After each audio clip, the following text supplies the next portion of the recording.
Bonjour tout le monde! Nouvelle vidéo aujourd'hui sur le Mountainer, donc le 1,37-43, donc un 91 mm bien sûr.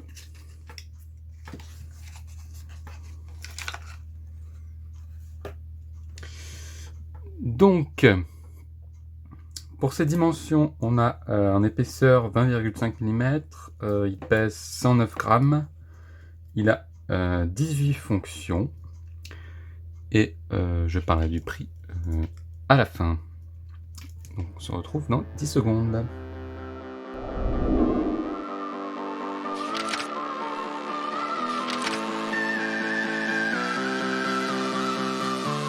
Donc, on va tout de suite voir ce qu'il y a. Très rapidement, la grande lame, la petite lame. Ensuite, on a la scie à métaux, la lime à bois, à métaux, tout ce qu'on veut, la paire de ciseaux, la couche d'ouverture avec l'ouvre-boîte, le petit tournevis là, le décapsuleur de position 90 en ligne, donc décapsuleur, tournevis, dénudeur de câble, et de l'autre côté le tire-bouchon, le crochet et le poinçon.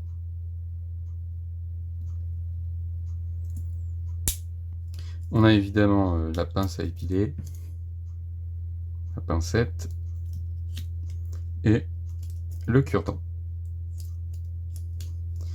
Le petit anneau, ce qui fait les 18 fonctions sur ce Mountainer.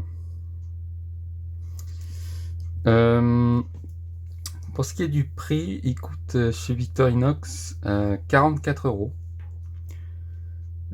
Pour le comparer par exemple au Huntsman, auquel il ressemble beaucoup, la seule différence étant la lime.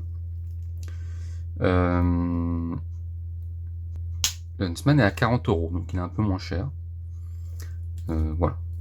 Sinon 44 €, bon, c'est un prix, bon, c'est déjà un bon prix. Après, bon, pareil, c'est un couteau qui est de super qualité et qui dure toute une vie, donc bon. C'est difficile de dire si c'est trop cher ou pas.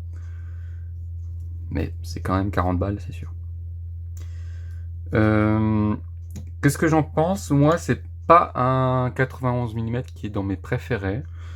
Tout simplement parce que j'ai pas spécialement souvent besoin de la lime. Et si je prends un couteau qui a la lime, il aura très certainement la scie. Enfin, je me vois pas avec un couteau juste avec la lime et pas la scie. Donc je fais plus par exemple le Ranger. Mais le Mountainer, non, pas vraiment. Donc c'est vraiment un Huntsman par lequel on remplace la scie à bois par la lime. Sinon c'est exactement comme un Huntsman. Aucune différence. Maintenant c'est intéressant qu'il existe pour des gens qui auraient pas besoin de la lime, de la scie, mais qui auraient besoin de la lime. Voilà, c'est un modèle qui est intéressant évidemment, je pense, pour certaines personnes. Moi personnellement, donc voilà, c'est pas un de mes préférés par rapport à sa configuration. Mais ça reste évidemment un très très bon couteau. Et les outils sont les mêmes que sur les autres 91 bien sûr. Bon, même si la scie, bon, scie à métaux, c'est pas forcément la meilleure scie à métaux.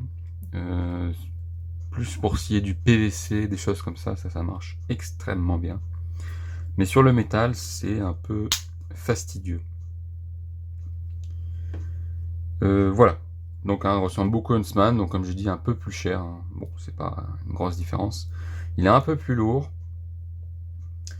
que le Huntsman, 12 grammes je crois, quelque chose comme ça.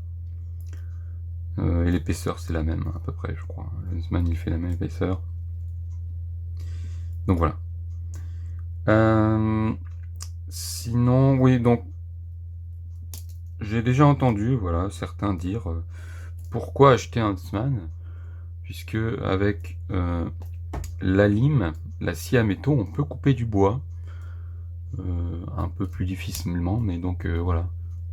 Il peut très bien remplacer Huntsman et on a tout avec cet outil.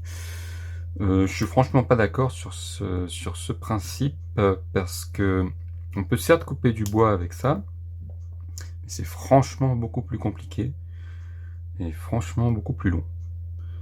Donc je suis pas du tout d'accord sur ça. Voilà.